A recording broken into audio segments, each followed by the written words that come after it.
Hi, I'm Mara Webster with In Creative Company, and I'm so excited today to be talking about HBO Max's Winning Time with so many of the behind the scenes artisans who have done fantastic work on the series.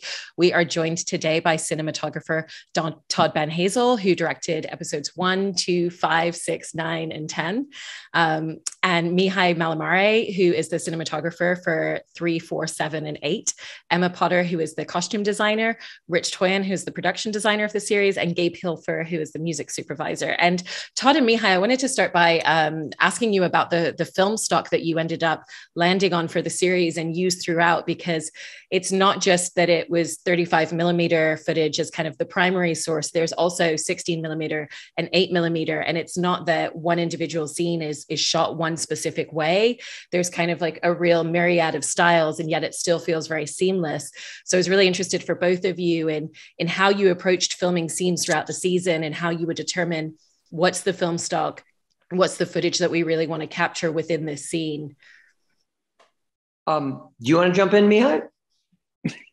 I mean, I was trying to figure out if there are any stocks that we didn't use. Yeah, I know. I was thinking the same thing. I know. I guess we didn't shoot actual Ektachrome film. Yeah.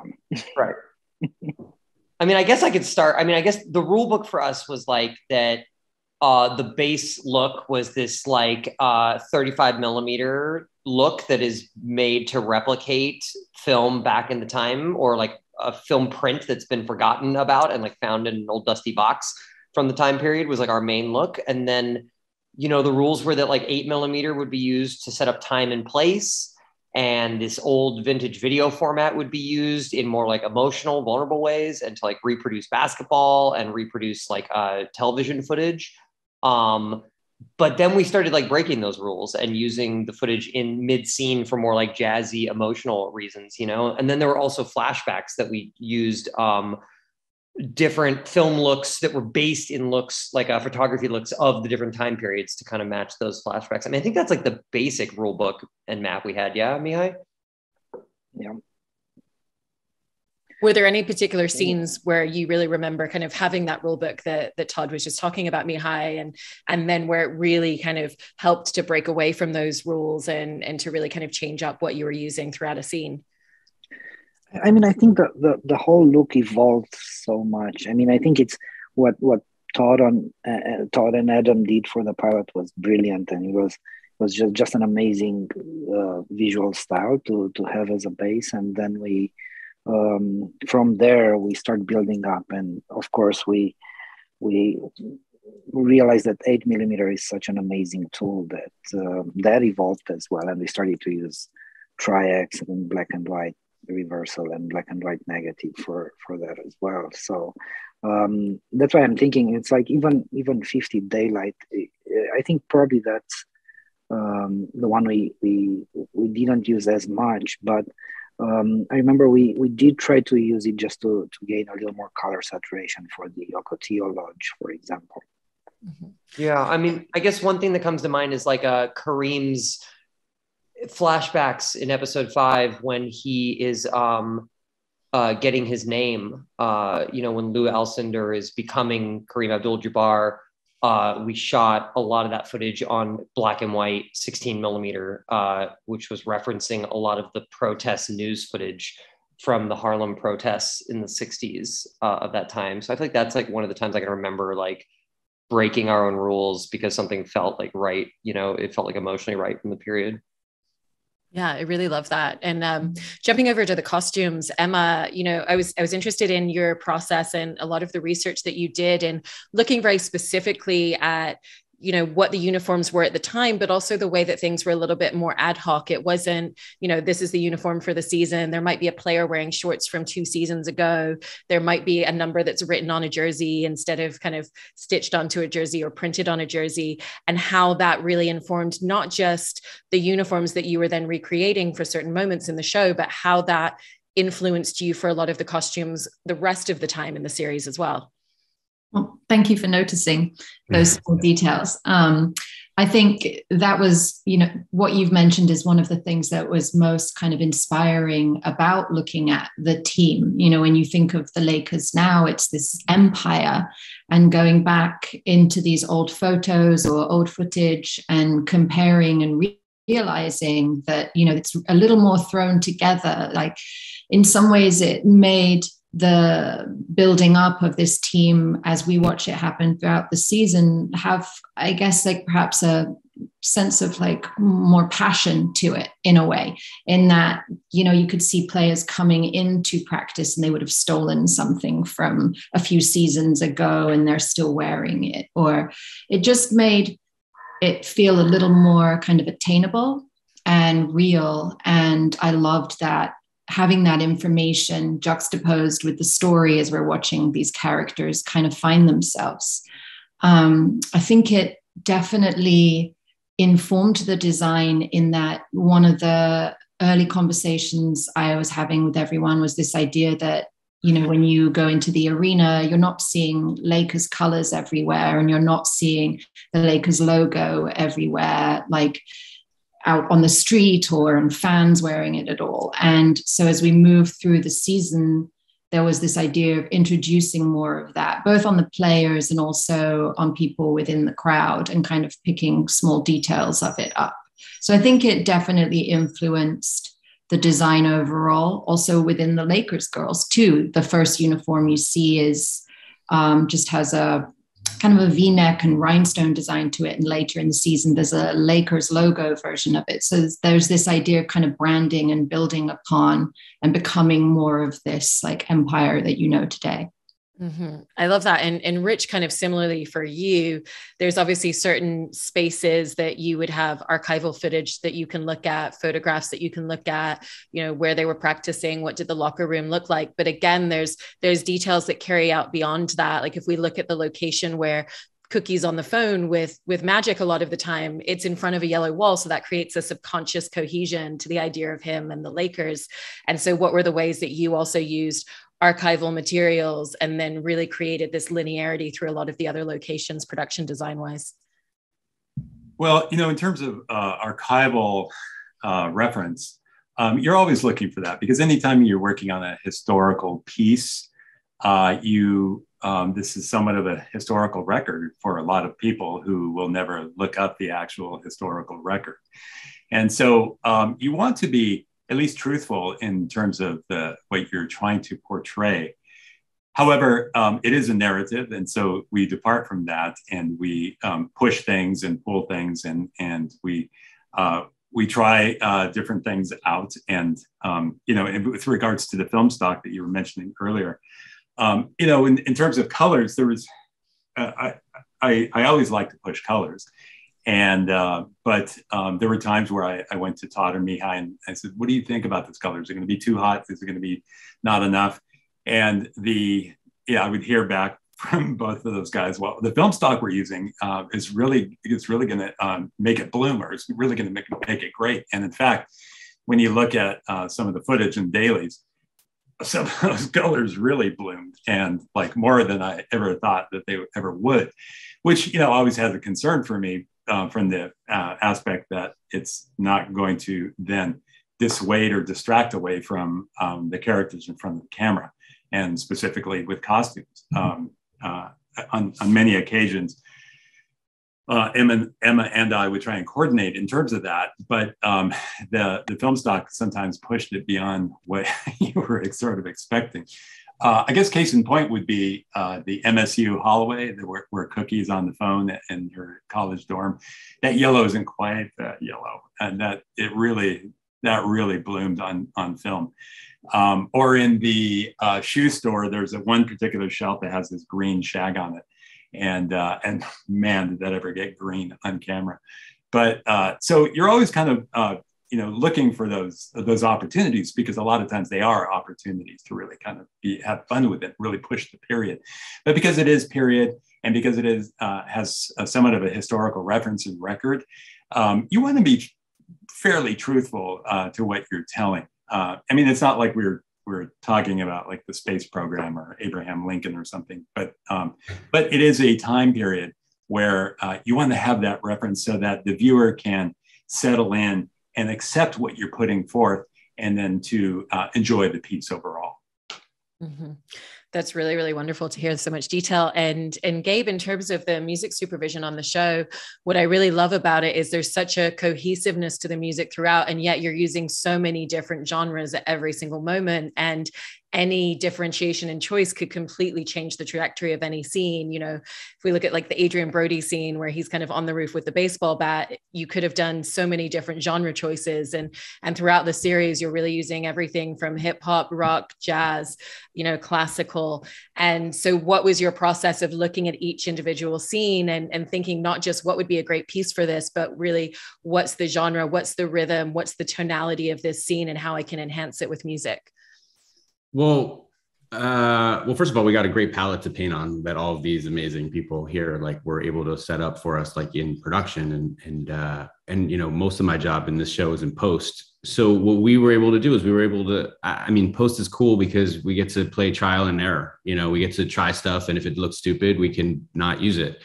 We could try 10 different things and try to figure out how it works. I mean, we have an incredible team on here. Like Todd Banhazl, the music editor, has been like invaluable because we inherited, the editors took the way that the scheduling for this show worked out is that the editors got a chance to temp it with whatever they wanted.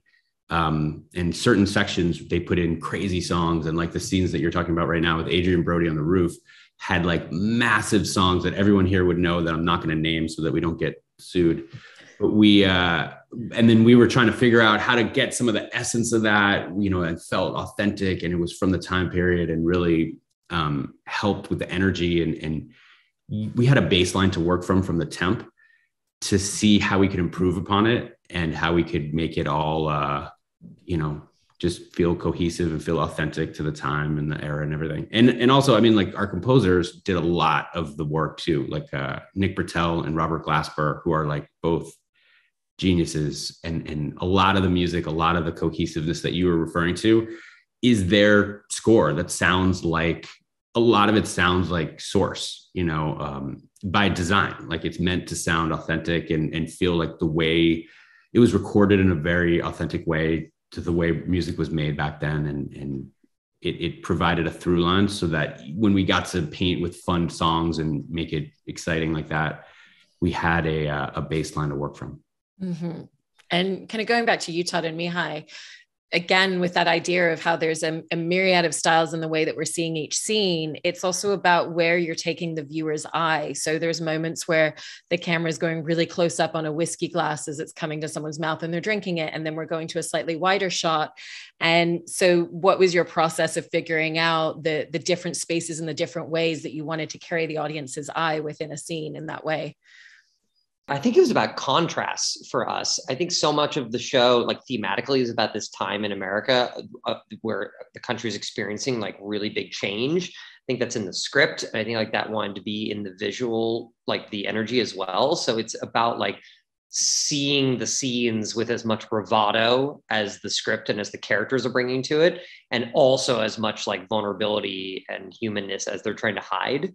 I mean, at least for me, that was where it came from, of like having these shots where you get these really big crane dolly shots where the characters can talk to camera and have all this swagger. And then also we can be like fly on the wall and catch these little details of them that give away something else, you know? So yeah, contrast for me is the thing. Yeah. Was that the same for you, Mihai? I think it's that. I mean, it's also, I have a feeling that we, like both Todd and I, love really good props. And when you have them on set and they're great, like there would be a pity not to capture those. Yeah. And Rich, you know, you've really had to build the fabric of authenticity for the time period in so many different ways in the background, and even, you know, a break room, the cigarette vending machine behind, the food vending machine behind, and the way that there's so many kind of almost details that the audience aren't sitting and looking specifically at, but that really build the fabric of a scene. And so what were some of the more challenging elements to either source or recreate in terms of that are really just building the overall fabric of the time period for you and your team? For sure. You're always trying to put the appropriate details forward. and both in large swaths and then really detailed swaths. And in many times, our C camera operator was responsible for getting all of those little pops of information that are on set. And so we had to be ready for it. So as Mihai was mentioning, the props, they all had to be correct. All the wording in every contract had to be correct. All the things on the shelf that then promotes the idea of character was really important. Not only character in terms of general spaces like you were mentioning the break room, but also character like inside Jesse's apartment or at Jerry's place or in his office or anywhere we were. Those details are really specific. And so we had to be ready for the onslaught of C camera because at any time they could pick up something that you were hoping that you got right. And I remember around the Ocotillo pool, there was a lot of details that were there. And one of them was we actually brought in Ocotillo plants, which are really difficult to find.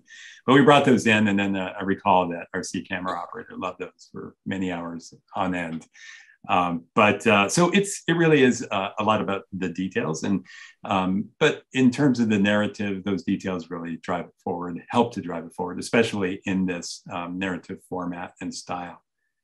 In terms of details as well, Emma, I wanted to ask you about a lot of the fabrics and the materials that you were using, because obviously fabrics and materials, both for everyday clothing and for athletic wear, was very different. It was a lot less breathable. You can kind of see the thickness of it on screen in certain moments. And so was it a case of sourcing a lot of vintage pieces, or also kind of you and your team going out and sourcing certain materials to construct elements as well out of that? And what were some of the materials that you really leaned into heavily because of the time period? I mean, given the scope of the show and the amount of characters, it was really kind of a combination of all of those things. All of the uniforms that you see were made for us to down to some of the trims having to be knit specifically for the uniforms. So that was a huge undertaking by one of our teams within the costume team. We did a lot of building for the main characters. And I think for me, similarly, as everyone's been talking about, it was leaning into colors that felt really right, and also into textures that felt right. Early on in the camera tests, we were able to kind of see how some of those textures were reading on like Claire Rothman or on Magic. And so it wasn't so much necessarily specifically finding the right fiber content as it was something that would be represented on screen as looking correct. Yeah. Gabe, one of the things I was also interested in terms of the music was the moments where you choose music that really leans into the emotion of a scene, but also the choices that you make where it kind of goes against the grain. Like the end of episode 3, I think, is where we see the reveal of the body in the trunk. And the music's actually really peppy and really uplifting, which creates a really interesting tonal experience in watching that moment, and also completely fits. And so how did you kind of determine where you really wanted to lean into the emotion of the scene with the choices you were making, but also the moments like that where you could have kind of a real playfulness to it and create a very different viewing experience for the audience?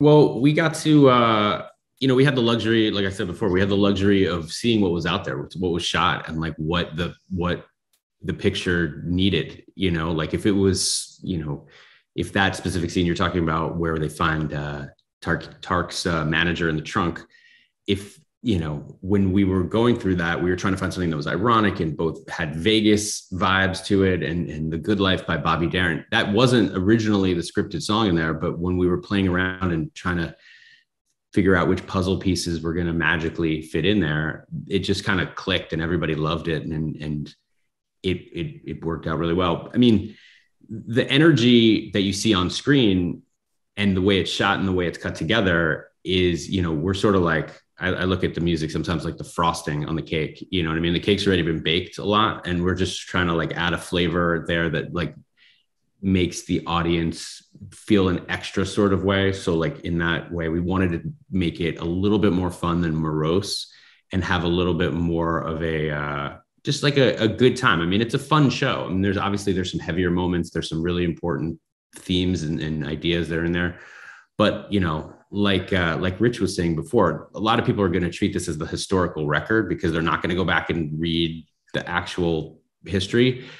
And so we wanted to keep it authentic, but we wanted to, you know, this is entertainment. We wanted to give everybody a good time. And the first couple episodes, we ended them, even after that song that you're talking about, we ended them with these really cool sort of, I like to think of them as like adrenaline shots, like leading us into the end credits, so that the audience, like maybe they've digested some heavy themes, or maybe they're like, we've left off on a cliffhanger, but we want to kind of just like hit them with something right at the end that makes them realize and understand that even though there's a large breadth of everything that they've just digested, it's a fun show and they should tune in next week. So it was just, some of it was just how to keep the audience engaged. And one of the things for all of you that I wanted to ask about is, you know, the show kind of focuses on the behind the scenes of basketball, but also at the center of it, we get this kind of burgeoning relationship between Magic and Cookie that we keep coming back to, and feels like we get to kind of like take a little bit of a breath with some of the moments between the two of them. And there's so many details visually, sound wise, that kind of interconnect the two of them in different ways and really show the development of their relationship. You know, like the yellow wall that we were talking about in the background, you know, what are the costumes that they're wearing that represent both themselves individually and how they're coming together, the way that they're being filmed, the music that we're hearing when they're on screen together. And so for all of you, I was kind of interested in how you wanted to approach that relationship and that arc throughout the season, and how that influenced some of the creative choices that you made.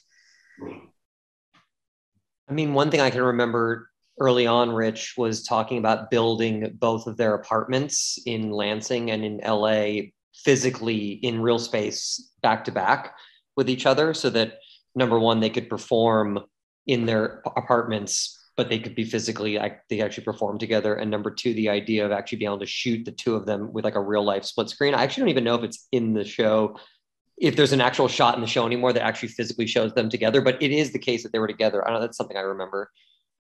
Yeah, there was. There was a scene that it's not there anymore, unfortunately, but it was actually the yellow corridor and Magic's living room. Right. Which I think is interesting because there were times I remember where you'd have the corridor, it's East Coast, so the corridor would be lit like night, and then literally right next to it would be his apartment in LA lit for day, and then they'd be on the phone together. And at least for us, hopefully it gave the actors the feeling, you know, of being connected but apart. I don't know.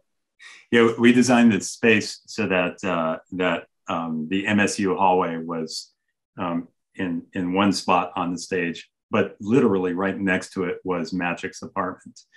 And so that, as Todd was saying, you could see it split screen a la I Love Lucy, where you have the blade wall and you actually see the edge of the wall, and we had conduit and you could see the stud and the whole structure of the wall. And outside of Cookie's at the end of the hallway, it was lit for night. When you went over to Magic's, his window was within the same frame, and that was lit for day. And outside was the orange tree that was so important to him that it was a symbol of being in California and on the West Coast, and this new life that he was forging for himself. And also the actual set itself was very spare. It was nothing to shake a stick at in terms of design, but it was intended to be that way, such that that when Magic first arrived, his environment was kind of not quite what he thought. And I think it helped to drive that narrative somewhat, and to push the idea that he was alone by himself in this not so great apartment. And so that design was really indicative of the scripted tonality of the moment. I mean, off the back of what Rich is saying as well, in terms of Magic, and you have this journey and that trajectory of Michigan as a hometown, and then coming to LA, and there's also elements that kind of carry over, and that idea of, oh, I thought it would be this, but maybe it's this. And, you know, Emma, I've heard you talk previously about how that informs some of the costume choices that you made of, you know, as he starts to get more success and money, he's starting to try and dress in a different way, but that there's still elements that kind of call back to the Michigan side of him. And so again, again, for anybody who wants to jump in on some of the choices that influenced, what were the ways in which, even as his character moves into this trajectory with the Lakers and through Los Angeles, that you still wanted to have little callbacks to the Michigan side of him as a character in his hometown? I think for costumes, when we were kind of putting together the broad strokes of what Michigan would look like compared to what California was going to look like, there was a sense of modernity to LA with the fabrics and the colors and moving into the new decade. And when we looked at actual, photographs of Lansing at this period, it always feels a little bit kind of behind that. Even though it is the same time, it's that idea of the fashions not quite making it into that area as quickly. There's still a lot of style. You look at photographs of the other family members or just people in the town, and they still all have an incredible sense of style, but it's just not utilizing the same type of modern garments that people in LA often wear. And so one of the major kind of things that I was concerned with was this idea of Magic moving from Lansing and coming into LA and having access to new stores. For example, being able to go to Norm's clothing store and have a tuxedo tailor made for him. What is he going to think is really cool coming from Lansing compared to what Norm would think is really cool? And so even as we move through these upcoming episodes and you see him get new clothing, it's really like a shift in fabric or texture or shine as opposed to style. He still feels a little bit dated. Like he could take those clothes and go back to Lansing and he would be the coolest guy there yet again. But in LA, it fits in, but it's not as stylish as, say, Norm is or someone like that.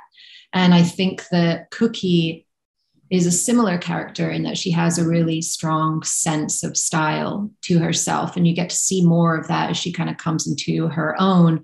But it's not, again, that like stamp of modernity and just fashion that's kind of given to someone. It's just their own individual sense of style coming out in what clothing they have access to. Yeah, even when you look at that dorm hallway, Magic was always by himself, and he was calling back to his hometown or his home state anyway, and that was very familial to him.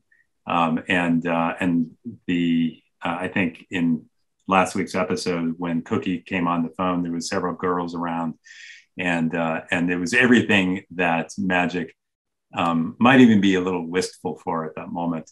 And you could even see what Emma was talking about, that in terms of like the weather differences, in terms of like some of them had thicker, heavier clothes on, and Magic was sitting there in his t-shirt in LA alone by himself, feeling wistful. And Gabe, kind of going back to the music as well, when you were talking earlier about, a rough cut having much more well-known songs, but then kind of it being a different version in the end of the scene, there's actually a lot of really great deep cuts and moments where you're sitting there watching a scene and there's a song that like you don't immediately recognize the hook, but over time you're like, oh wait, I know this song. But what's beautiful about having so many great deep cuts is it doesn't take you out of the scene. It really just connects you to the scene in a subconscious way.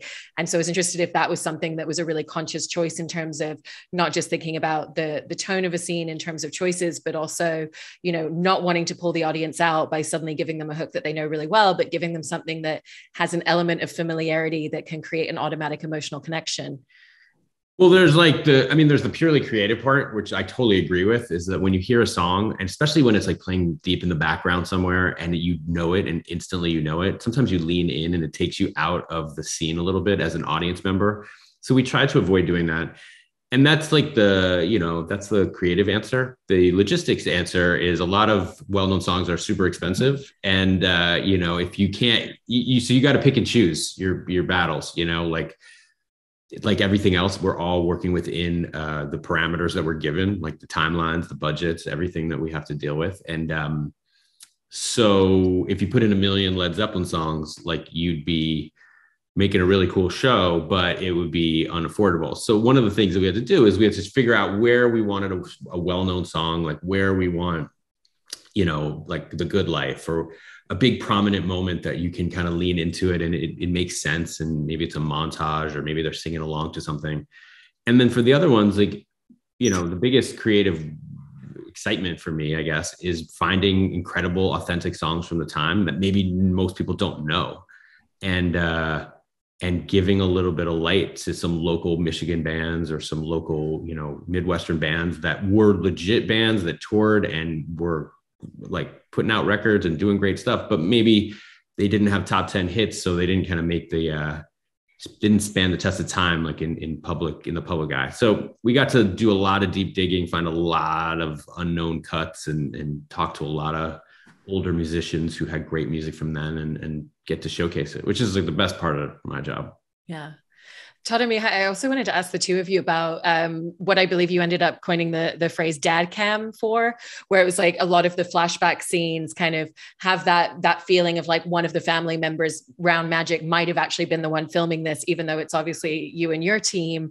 Because I believe that also even included like adding a handle onto the camera that you were using for that to kind of create that very handheld look and feel. And I was really interested. I love that detail and was really interested in the genesis of where that came from and how you really wanted to utilize that as a tool throughout the series for the connection to family. Yeah, I mean, that's like one of the most fun, you know, that came from the 8mm camera. You know, at first your instinct is to build the thing to be more production friendly and to have like a shoulder mount and have like a wireless video signal so that we can all see it at the monitor and all these things. But we realized that the more you built it out like a proper production camera, the footage became too slick and started feeling like filmmakers were making it. And it lost like some of that feeling of like the dad cam thing, like a feeling of like a dad at a barbecue filming his family, you know? So ultimately the camera was best when it was just this little 8mm camera, the little pistol grip, the ways that they were sold back then. And then Justin, our operator, was able to just be in there without anyone monitoring him. And he could just get in there and tell the story and really be like a member of the barbecue, of the family reunion, you know, whatever it was. Getting those really amazing moments and stressing Rich's team out as well, shooting all those little details of all the art stuff that we would fall in love with. It wasn't necessarily expected to be shot in super close up on dad cam. It was also that like Justin was doing seat camera Ikegami in the same time, and because we're shooting A and B 35 and always adding Ikegami, usually the Ikegami was in a weird spot and it was off axis, but it was kind of the only available spot. And then on top of that, during the rehearsals or when possible, Justin was grabbing the Super 8 and finding another impossible spot where like, that's why I think it feels so real, because they're not really composed angles because the other cameras were getting those. So a lot of times that's the big danger when you try to replicate home movie feeling, but you have a professional camera operator doing it. But like he was in such strange situations trying to get that like it feels so real. Yeah. It also, I think it was really difficult for him during COVID, because when we shot this whole show during COVID and we did the pilot before COVID, and Justin was able to sneak all this 8mm footage on the in-between takes because all the extras are sitting there, everyone's hanging out. And it's amazing. But when we shot the show, everyone's wearing masks in between takes. So it was really hard for Justin to get like authentic stuff when every time cut got called, everyone puts their mask back on. So it's like a miracle what he did really to get stuff that felt like he was just hanging out, you know, but we were, in 1979. Well, this show as a whole, when you watch it, you know, the details of it are so strikingly intricate. And so it's genuinely been really wonderful to hear all of you talk about this in such depth and with so much detail. So thank you so much to all of you. Really, really appreciate it. And congratulations on the show. Thank you. Sure. Yeah. Thank you. Thank you.